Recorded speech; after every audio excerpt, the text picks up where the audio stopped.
Samantala, sa ibang lugar sa mundo, naglalakad si Garo sa isang bayan ng Beastman at bilang bayani ng hayop, lahat ng tao dito ay humahanga sa kanya. Sa katunayan, ang taong ito sa likod ay nag-aalok pa nga na ibugaw ang sarili niyang kapatid, ngunit hindi interesado si Garo sa ngayon. Sa sandaling iyon, nakita niya ang isang mahirap na tao na naghuhukay sa basurahan para sa makakain. At ang batang ito ay wala kahit saan malapit kay Garo, ngunit nagpasya siyang lumihis para lang may tambo niya ang bata sa lupa at dumura sa kanyang mukha para masaya. Pagkatapos, pumunta si Garo at ang kanyang pangkat ng mga tauhan sa isang pribadong silid upang simulan nila siyang lagyan ng glazing. Sa makasagisag na paraan, syempre, sinabi nila sa kanya na sa palagay nila ito ay kamangha-mangha na siya ay nagpunta mula sa isang mahirap na hayop na slum na bata patungo sa frontrunner upang maging susunod na pinuno. Kahit na ang kasalukuyang punong na yun ay kinikilala ang kanyang kapangyarihan, kaya tinanong nila siya kung paano siya nakarating hanggang dito. Ipinagmamalaki ni Garo na ginagamit lang niya ang kanyang instincts upang pumili ng pinakamahusay na trabaho para sa kanyang sarili, tulad ng kinuha niya 3 taon na ang nakakaraan. Siya ay binayaran ng malaki upang magpanggap na bahagi ng isang partido ng pag-iisa ng lahi, at ang kailangan lang niyang gawin ay tapusin ang isang tao na pinaghihinala ang isang master. Hindi niya talaga kinumpirma kung patay na si Light o hindi, ngunit sa kahinaan niya, walang paraan na nakaligtas siya doon ng mag-isa. Kaya, sa palagay niya, mas mabuting kalimutan na lang ang bata. Gayunpaman, ilang sandali pa, pumasok si May sa silid at nagtatanong tungkol kay Light. Sumigaw ang mga alapers ni Garo na wala siyang karapatang magsalita sa kanya ng ganoon, ngunit sinabi ni Garo na ayos lang dahil gusto niyang marinig kung ano ang negosyo nito sa kanya. Ipinaliwanag ni May na siya ay isang kasambahay na naglilingkod kay Lord Light at siya ay gumagawa ng isang kwento na nagsasabing si Light ay may dugong maharlika at siya ay naghahanap sa buong kontinente para sa kanya. Si Garo ay may pag-aalinlangan dahil ang mga taong kumuha sa kanya para sa misyon na iyon ay gumawa ng masusing pagsusuri sa background kay Light at si Light mismo ay hindi kailanman nagbanggit ng anumang bagay tungkol sa pagiging isang maharlika, ngunit si May ay tiyak na mukhang isang mayamang noble's maid, kaya nakikita niya ito bilang isang magandang pagkakataon upang kumita ng pera. Tinatanong niya kung ano ang gusto niya sa kanya. Sinabi ni May na natuklasan niya kamakailan na si Light ay di umano'y namatay sa dungeon 3 taon na ang nakakaraan, kaya gusto niyang akayin siya ni Garo sa kanyang huling alam na lokasyon upang bigyan siya ng respeto. Nag-aalok pa siya na bayaran siya ng solidong ginto para sa problema, ngunit ang mga pandama ni Garo ay nagbabala sa kanya na ang buong bagay na ito ay isang bitag. Mukhang masyadong hindi kapani-paniwala na handa siyang magbayad ng malaki para lang maihatid siya ng mga ito sa dungeon.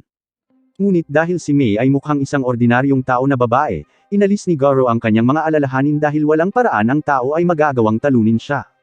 Sumasang-ayon siya na akayin siya sa huling nalaman na lokasyon ni Light, ngunit sinabi niyang hindi niya ito ginagawa para sa pera. Ginagawa niya ito dahil mabuting kaibigan niya si Light, at gusto niyang tumulong sa anumang paraan na magagawa niya. Alam ni May na lahat ng sinabi niya ay kumpletong kalokohan, ngunit kailangan niyang manatili sa karakter.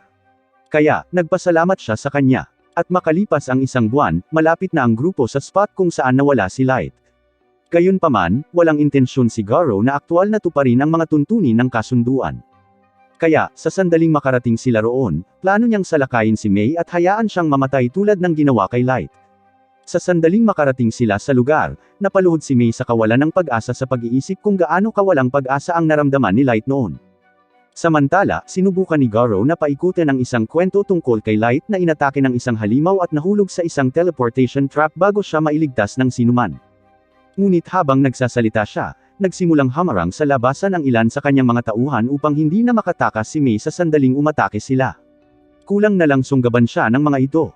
Ngunit biglang sinabi ni May na kung kasama lang niya si Light sa simula pa lang, hindi sana siya nalinlang at pinagtaksilan ng gayong mababang buhay. Sa sandaling marinig niya ang sinabi nito, si Garo ay nataranta at napaatras dahil walang sinuman bukod sa iba pang nasakop na mga miyembro ng partido at mga nakatataas ang nakakaalam tungkol sa kung ano talaga ang nangyari dito. Hinihiling niyang malaman kung paano niya nalaman ang tungkol doon at inaakusahan siya ng pagiging isang espiya mula sa isa sa iba pang mga lahi. Pero naiinsulto si May sa pahayag na yon. Siya ay lagi at palaging magiging isang katulong na nakatuon sa paglilingkod kay Lord Light ng buong pagkatao niya. At para kay Garo, si May ay nagmungkahi na siya ay gumawa ng isang krimen na may parusang kamatayan. Nakaramdam si Garo ng nakakatakot na pressure na nagmumula kay May. At kahit na siya ay tao lamang, ang kanyang mga instincts ay nagsasabi sa kanya na tumakas na sa lalong madaling panahon mula dito ngayon din. Gayunpaman, habang malapit nang mawala ni May ang kanyang pagka-relax at tap-ala ng dugo ng mga Beastman ang dingding, nagpakita si Light at sinabihan siyang huminto dahil si Garo ay kanyang biktimang haharapin. Natigilan si Garo at ang kanyang mga tauhan. Wala ni isa sa kanila ang nakarinig na papalapit si Light. Hindi makapaniwala si Garo sa kanyang mga mata. Hindi man lang niya naisip ang posibilidad na makaligtas si Light. Casual na sinabi ni Light na bumalik siya para maghiganti, ngunit nagsimulang tumawa si Garo dahil sa tingin niya ay nakakatuwa na ang isang level 15 na tao na tulad ni Light ay nag-iisip na siya ay sapat na malakas upang makapaghiganti sa isang tulad niya na level 150. Walang ideya si Garo kung paano nagawa ni Light na umabot ito hanggang dito, ngunit sigurado siya na kung papatayin niya si Light, at siya babalik kasama niya ngayon at mapopromote sa pagiging chief nang wala sa oras. Bumantong hininga si Light at tinanong siya kung talagang hindi niya tatanungin kung paano siya nakaligtas bago gumamit ng karahasan. Ngunit ipinapalagay lamang ni Garo na si Light ay sinuwerte at naligtas ni May matapos siyang mateleport, na talagang eksakto kung ano ang nangyari. Inutusan ni Garo ang kanyang mga tauhan na salakayin si Light. Kaya, agad na umabant ang dalawa para mag-strike. Pero bago pa sila makalapit, biglang hiniwalayan ni May ang mga ulo nila sa katawan nila. Hindi man lang masubaybayan ng mga natitirang tauhan ni Garo ang mga galaw ni May. Kaya, nagsisimula na silang matakot. Ngunit sinabihan sila ni Garo na huminahon dahil sigurado siya na isa lamang iyong swerte. Samantala, pinasalamatan ni Light si May sa pagkukusa na protektahan siya. Pero, kakayanin daw niya mag-isa mula rito. Kaya, gusto lang niyang bantayan niya ang labasan at siguraduhing walang aalis. Sinabi ni Garo sa kanyang mga tauhan na hindi kailangang mag-alala dahil hindi sila posibleng matalo sa isang pares ng mababang tao. Ngunit si Light ay nagsisimula ng magkasakit sa pakikinig kay Garo tungkol sa kung paano siya mas mahusay kaysa sa mga tao kung saan ang totoo ay siya ang mahina dito. Hindi naniniwala si Garo na kahit isang segundo dahil alam na lahat ng tao ay mahina at maliit ang mana kumpara sa ibang lahi. Kaya, hindi sila kailanman magiging mas mahina kaysa kay Light. Kung iyon ang tunay niyang pinaniniwalaan, tinanong siya ni Light kung bakit gamulong ang ulo ng dalawa sa kanyang mga tauhan sa sahig kung lahat sila ay mas malakas kaysa sa kanya. Ngunit itinatakwil lamang iyon ni Garo bilang isang pabaya na pagkakamali. Siya at ang kanyang mga goons ay nagpatuloy sa pagtalon kay Light. Kaya't mahinahon niyang ipinikit ang kanyang mga mata at ipinagpatuloy ang paglalakad sa kanila habang bahagya pang iniangat ang isang daliri. Bumagsak si Garo sa lupa na nanlaki ang mata dahil nataman lang siya ng napakalakas na hindi pa niya naramdaman dati, at hindi man lang niya nakitang paparating ito. Tumayo si Light sa ibabaw ng kanyang katawan at tinanong siya kung ito ba talaga ang pinakamahusay na magagawa niya at ng kanyang tinatawag na superior race. Pero hindi makayanan ni Garo na minamaliit siya ni Light. Kaya, nagpa siyang gamitin ang kanyang trump card at binasag ang isang kwintas sa lupa, na nagpatawag ng level 500 na Fenrir para harapin si Light para sa kanya. Ipinagmamalaki niyang sumigaw na ito na ang katapusan ng daan para kay Light, ngunit sinabi sa kanya ni Light na napakahina pa rin ng level 500 para maging hamon para sa kanya. Iniisip ni Garo na si Light ay nabaliw sa takot. Walang paraan na posibleng talunin niya ang isang Fenrir sa kanyang sarili. Sinabi niya sa kanya na lumuhad at magmakaawa kung gusto niya ng walang sakit na kamatayan.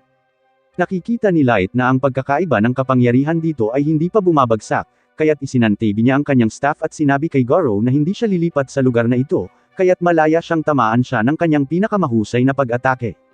Si Garo ay kumbinsido pa rin na si Light ay nagsisinungaling, kaya't sinacharge niya ang kanyang Fenrir's Howling Beast Blast at tinamaan si Light ng sapat na enerhiya upang mag-vaporize ang isang maliit na kuta. Gayunpaman, nang ang alikabok ay nawala, si Light ay nakatayo pa rin, hindi nasaktan at hindi natitinag.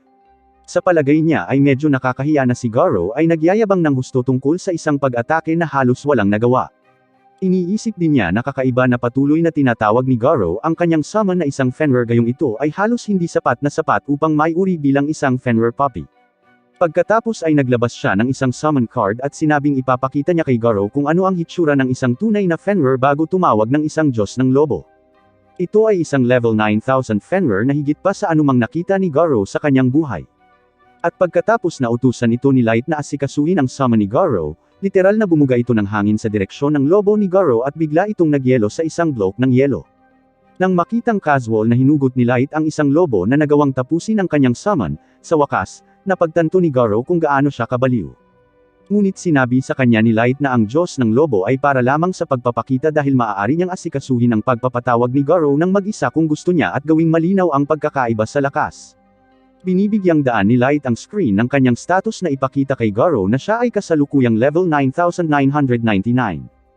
Takot na takot siya ngayon dahil hindi niya alam na maaaring tumaas ng ganoon kataas ang mga antas at nagsisimula na siyang isipin na si Light ay isang impostor. Ngunit hindi mahalaga kung ito ang tunay na Light o hindi dahil tiyak na papatayin niya si Garo sa kung ano ang nangyayari. Ibinaba niya ang kanyang mga armas at ang kanyang pagmamataas at nagsimulang magmakaawa kay Light na iligtas ang kanyang buhay. Sinabi niya na sinusunod lang niya ang mga utos ng kanyang bansa at hinding-hindi niya siya pagtataksilan kung hindi man. Tumangala siya umaasang kaawaan siya ni Light. Ngunit bago iyon, sinabi ni Light na mayroon siyang ilang katanungan para kay Garo. Una, tinanong niya siya tungkol sa mga master na hiniling sa kanya ng kanyang mga nakatataas na hanapin. Ngunit sinabi ni Garo na hindi niya talaga alam kung ano sila. Pagkatapos ay tinanong siya ni Light kung bakit inutusan ng mga nakatataas na iyon si Garo at ang iba pa na patayin siya pagkatapos makumpirmo na si Light ay hindi isang master. Ngunit si Garo ay talagang walang anumang impormasyon. Ginawa lang niya ang sinabi sa kanya. Pagkatapos ay tinanong ni Light ang iba pang mga hayop kung may alam ba sila tungkol sa mga master at lahat sila ay nagsisinungaling na ginagawa nila sa pag-asang mapapatawad sila ni Light. Ngunit sa susunod na sandali, hinihiwa silang lahat ni May dahil sa pangahas na magpahayag ng mga kasinungalingan sa harap ni Lord Light. Tumalikod si Light para umalis at sinabing mayroon siyang huling tanong na itatanong. Ngunit kung sakaling magsisinungaling siya, dapat niyang malaman na ang mata ng panghuhusga ni May ay maaaring magsabi kung siya ay tapat o hindi, at hindi niya magugustuhan ang mangyayari kapag nalaman niyang nagsisinungaling siya. Dahil napakatalas ng intuition ni Garo, tinanong siya ni Light kung sa palagay niya ay posibleng manalo sa isang digmaan laban sa mga bansang nasa ibabaw na tulad niya ngayon. Nag-alinlangan si Garo, ngunit kalaunan ay sinabi niya kay Light na ang kanyang hindi kapani-paniwalang lakas ay tiyak na magbibigay sa kanya ng kalamangan sa maagang bahagi ng labanan, ngunit sa huli ay matatalo siya.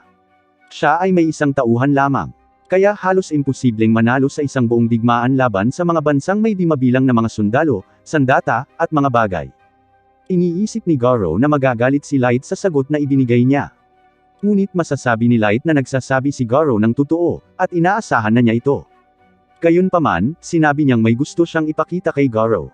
Kaya, inilabas niya ang isang teleport card at dinala pareho sina Garo at May sa silid ng trono. Napatikip ng ulo si Garo sa takot dahil hindi niya alam kung ano ang plano ni Light para sa kanya. Ngunit nang imulat niya ang kanyang mga mata, naiwan siyang tulala habang nakikita niya ang hukbo ni Light at ang lahat ng kanilang kaluwalhatian. Umakyat si Light sa kanyang trono, at nang naroon na siya, hiniling niya sa lahat ng kanyang mga nasasakupan na ipakita ang kanilang mga antas upang makita ni Garo kung gaano sila kalakas. Sa takot ni Garo, nalaman niyang karamihan sa hukbo ni Light ay nasa itaas ng level 5,000, at kahit na ang pinakamahina ay nasa level 1,500 pa rin. Ngayong nakita na ni Garo ang kanyang tunay na kapangyarihang militar, tinanong siya ni Light kung posible bang manalo sa isang digmaan laban sa ibabaw gamit ang isang hukbong tulad nito. At ang hitsura ng kanyang mukha ay nagsasabi kay Light lahat ng kailangan niyang malaman.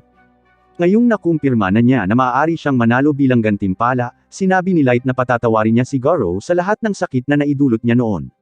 Sinabi ni Light na ilalagay niya si Garo sa patuloy na pagdurusa na magpapalimos sa kanya para sa kamatayan. At alam ni Garo na wala siyang magagawa tungkol dito dahil sa puntong ito, si Light ay maaaring maging isang Diyos ng pagkawasak. Ito ang pagtatapos ng episode 3. Salamat sa panunood.